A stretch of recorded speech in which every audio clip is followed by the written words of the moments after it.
Now I want to talk to you about air traffic control general duties and their sections.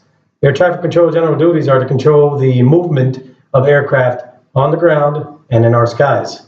How do we as controllers do this?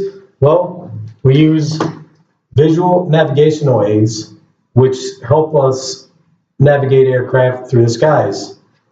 We also use ATC radar scopes. This helps us separate aircraft from other aircraft and adjacent airspace. We also have the use of ATC computer systems. This is more of a NAS where we can input into the National Airspace System information about aircraft in our control and change flight plans also. We also have the use of ETVS, which is the way we communicate with adjacent facilities and use our communications with the aircraft. There are two types of air traffic controllers, tower controllers and radar controllers.